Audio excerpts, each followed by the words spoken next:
सच है। डिमांड आपकी क्या कहती है। हाँ। पिज्जा बर्गर आज लोग बहुत पसंद करते हैं, लेकिन हमारी जो रोटी सब्जी है वो है तो पिज्जा ही, लेकिन वो कितने फ्रेश फ्रूट है। आज मिलेट्स खाए जा रहे हैं। राइट। हाँ, है ना। आज कहा जाता है फ्रेश फ्रूट्स खाओ, फ्रेश वेजिटेबल्स खाओ। इवन हमारी जो वास्तु जिसे हम कब महाभारत और रामायण के वक्त किससे वास्तु को जो है मान्यता दी जाती है। द्वारका नगरी, चाहे अयोध्या हो, चाहे द्वारका, सब तो वास्तु बेस्ड है। हाँ।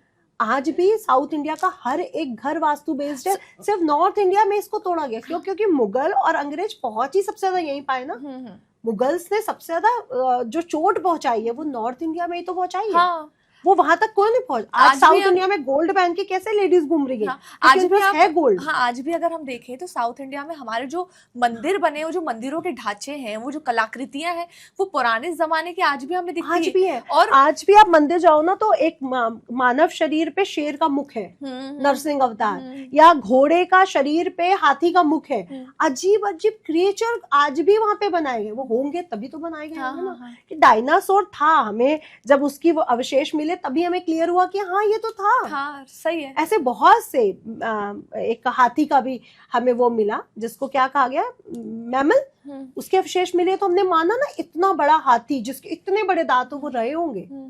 और ऐसे ही जो सबसे बड़े सांप के अभी अवशेष मिले कि वासुकी नाग जो शिव के गले में है, जो नागों के राजा हैं। एक छोटे से नाग में इतना जहर होता है, नागों का राजा, उसमें कितना जहर होगा और वो कितना बड़ा होगा। क्योंकि अगर सबसे बड़े सांप के जो अवशेष मिले उसका नाम क्या रखा गया, वासुकी नाग। वो मिले कहाँ, बाहर। अब आप बताओ, साइंस भी हमारी हर एक चीज को मानना चाहता है लेकिन हम लोग नहीं मानना चाहते। अच्छा अब मुझे और हाँ, भारत की कुंडली की भी बात कर लेते हैं कि वृषभ लग्न का बहुत चार्ट है भारत का। देखिए, भारत जब उत्पन्न हुआ तब की तो मैं कोई नहीं बना सकती क्योंकि चित्रगुप्त से भी पहले मुझे जाना पड़ेगा। जो राजा चित्रगुप्त हुए या उनसे पहले, या तो भारत जब अखंड भारत था वो वहां उसकी शुरुआत कौन से उसमें वो तो नहीं निकाला जा सकता, लेकिन यहाँ पे टुकड़े होके आजाद हुआ था 1947 के बाद। राइट। 15 अगस्त 1947 पे रात को 12 बजे की जो कुंडली बनती है वो वृषभ लग्न की बनती है। अच्छा, ठीक है। वृषभ लग्न की अगर मैं आज की कंडीशन देखती हूँ तो शुक्र गोचर कर रहे हैं। अच्छा, ठीक है। अब ये शुक्र बहुत जल्दी मिथुन राशि में जाने वाले हैं। हाँ। अभी तक मालव्य योग बनाया हुआ है, फिर वो मिथुन राशि में गोचर करेंगे। गुरु महाराज मिथुन राशि में। ठीक है। मिथुन राशि और कन्या राशि बुध की राशि है। अच्छा। अब बुध और गुरु से हमें एक चीज मिलती है कि बुध जो है वो गुरु के पत्नी के पुत्र हैं। लेकिन बायोलॉजिकल सन नहीं है उनके, वो उनकी पत्नी के पुत्र हैं। अब अगर मुझे बोला जाए कि ये मेरी मदर के हस्बैंड है बट मैं इनका बायोलॉजिकल सन नहीं हूँ, तो मेरे अंदर उनके लिए एक हीन भावना रहेगी। अच्छा। एक हस्बैंड को बोला जाए कि तुम्हारी वाइफ किसी और की तरफ अट्रैक्ट होकर उसने ये संतान को उत्पन्न किया, तो वो भी एज अ फादर उस संतान को एक्सेप्ट नहीं कर सकता। तो वो दोनों ही एक दूसरे की राशि में जाके कंफर्टेबल नहीं होते। तो गुरु कहाँ चल रहे हैं, मिथुन राशि में, बुध की राशि में, जो अनकंफर्टेबल नेचुरली है। अच्छा। उनके लिए भी। दूसरा, भारत की कुंडली में चतुर्थ भाव, जिसे हम अंदर क्या भाव कहते हैं, परिवार कहते हैं, सुख कहते हैं या प्रजा कहते हैं, वहां पे इस समय केतु आ चुके हैं। हाँ। ठीक है। केतु 18 मई को आए थे और पूरे 18 मंथ के लिए यही रहने वाले हैं। अच्छा। अब जब केतु आएगा, केतु क्या देता है, डी अटैचमेंट। ओके। केतु कहता है कि ये तो तुम्हें मिल चुका है, इसको तो तुम्हें भूलना पड़ेगा, छोड़ना पड़ेगा। ये केतु की थ्योरी है। अब वो जब 4th हाउस में भारत की आएगा तो यहाँ पे हमें बाहर से अटैक से ज्यादा अंदर अटैक के खतरे ज्यादा है। जैसे सरकारों का हिल जाना कहीं कहीं, हमें लग रहा है कि ये यहाँ पे भाजपा बहुत अच्छा काम कर रही है और वहां पे पलटी हो जाए, या फिर टिकट भी हमारी हो गई, हमारा विधायक भी बन गया, हमारा सांसद भी बन गया और बाद में उसने पार्टी चेंज कर दी, या फिर हमारे ही लोग हमारे विपरीत खड़े हो गए, यानी प्रजा सड़कों पर आ गई कि आपने कौन सा लॉ बना दिया, ये गलत है लॉ। अब जैसे लॉ गलत क्या हुआ कि पहले स्त्रियों के फेवर में लॉ बनते थे क्योंकि स्त्रियों के साथ बुरा होता था। अब हम क्या देख रहे हैं, आए दिन, अभी कल परसों की भी एक न्यूज थी कि एक पत्नी ने अपने देवर के साथ मिलकर अपने हस्बैंड को खत्म कर दिया, पॉइजन दे दी। ये यूट्यूब में न्यूज चैनल में चल रहा था। तो डेली हम क्या सुन रहे हैं, पुरुषों के विरोध साथ गलत हो रहा है। हाँ, हाँ, और अब सच में पुरुष डर चुके हैं। एक सज्जन का मुझे 1-1.5 साल पहले फोन आया कि मेरी शादी टूट चुकी है और उसने मुझे बहुत तंग किया, मेरे पेरेंट्स को भी और मुझे भी। तो मैंने कहा लेकिन आपकी कुंडली में दूसरी शादी, कहता मैडम सब कुछ भोग लूंगा, शादी नहीं करूंगा। हाँ। तो मैं वही कह रही हूँ, लोगों को इतना मत डराओ कि वो सच में डर जाए उसकी आत्मा की शादी करनी भी है या नहीं करनी है, या शादी एक हवा बन जाए। जैसे स्त्रियों के लिए पहले था कि अगर मुझे वहां जाना है तो दहेज भर के लेके जाना है, अन्यथा तो मेरा फिर वो या तो मुझे काम वाली बना के रख देंगे, यूज करेंगे मुझे, या फिर मुझे मार डालेंगे, 2 ही काम होगा। ठीक है, अब पुरुषों के लिए भी वही होता जा रहा है। तो अब पुरुषों के लिए लॉ आने चाहिए ना। अगर ये नहीं आए तो लोक प्रजा उतरेगी। दूसरा, 4th हाउस हमारी प्राथमिक शिक्षा का भी माना जाता है। एजुकेशन से रिलेटेड भी लॉ चेंज होने चाहिए। अब आप बताइए, क्या आज भी हमारे को वो कॉपी भरने की जरूरत है? नहीं है। पहले हमारे पास उत्तर नहीं हुआ करते थे, गाइड्स नहीं हुआ करते थे, गूगल नहीं हुआ करता था, हम लोग कॉपीज नोट्स बनाते थे। आज हमें नोट्स की क्या जरूरत है? क्यों आप बच्चे को घंटों घंटों सिर्फ नोट्स तैयार कर रहे हो? क्योंकि बच्चा जब नोट्स बना रहा है वो याद नहीं कर रहा। मेरी एज का इंसान आप लिखते समय पढ़ सकते हो या अपनी मेमोराइज कर सकते हो। बच्चे को नहीं पता कि उसको ये चीज मेमोराइज करनी है, तो आप उसका टाइम वेस्ट कर रहे हो। तो आपको लॉ चेंज करने ही चाहिए। मुझे ये लगता है कि अब भारत में भी वो लॉ आने चाहिए कि बच्चों के दिमाग को खोला जाए, जबकि उसके टाइम को वेस्ट ना किया जाए कि अब इंग्लिश का वो नोट्स बना रहा है, फिर साइंस के नोट्स बना रहा है, फिर ज्योग्राफी के नोट्स बना रहा है, तो ये टाइम वेस्ट है। उसके पास है नोट्स, उसको नोट्स बनाने की जरूरत नहीं है, उसको बल्कि मेमोराइज करने की आदतें डालो। उनको खिलाते हुए सिखाओ कि उनको क्या समाज से, क्या शिक्षा से लेना है।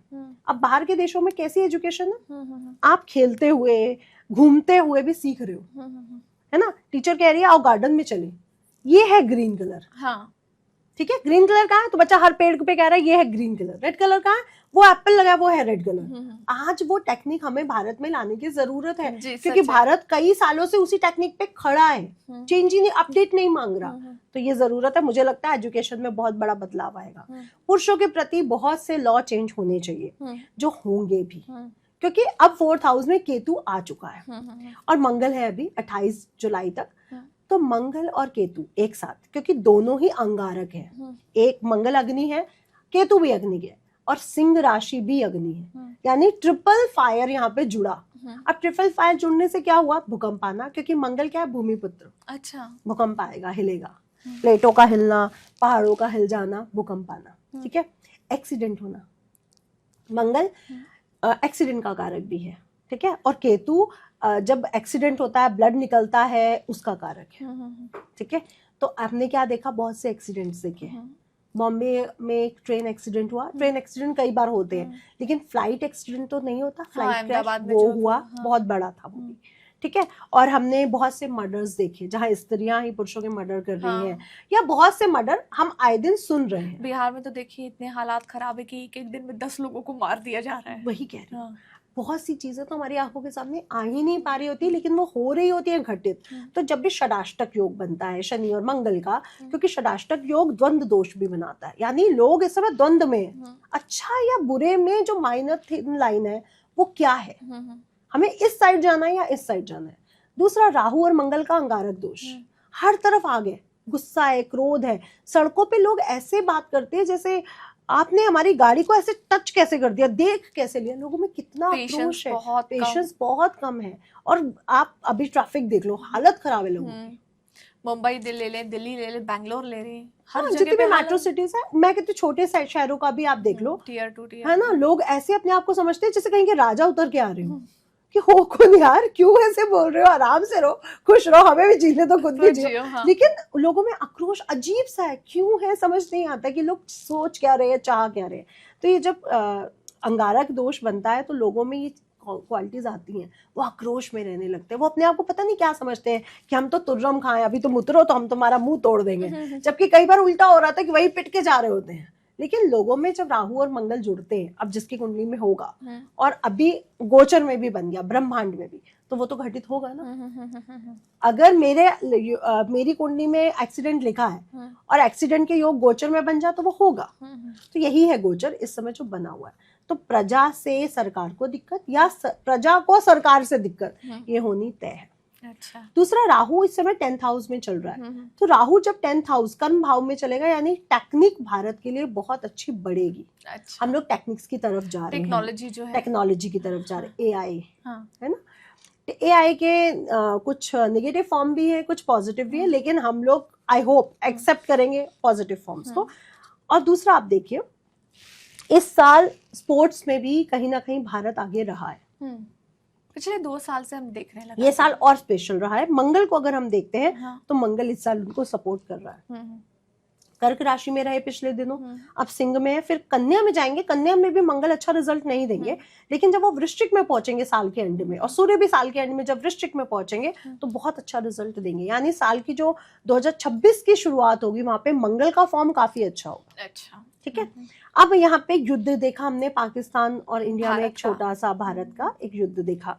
अब आप क्या देख रहे हो, केतु और मंगल मिल रहे हैं। आपको पता है अगले साल फिर केतु और मंगल मिल रहे हैं कुछ दिन के लिए। रेट्रोग्रेड भी तो होंगे, मंगल पीछे भी तो आएंगे। ठीक है। तो हम क्या देखेंगे कि फिर वो परिस्थितियां बनेंगी। अच्छा, मतलब ऐसी कुछ परिस्थितियां बन सकती क्योंकि पड़ोसी देश का मालिक मंगल है ना। हाँ। हमारे 7th हाउस, भारत के जो 7th हाउस का स्वामी है वो मंगल है। हाँ। वो केतु के साथ गोचर कर रहा है। तो पड़ोसी देशों के लिए टाइम अच्छा नहीं है। हाँ।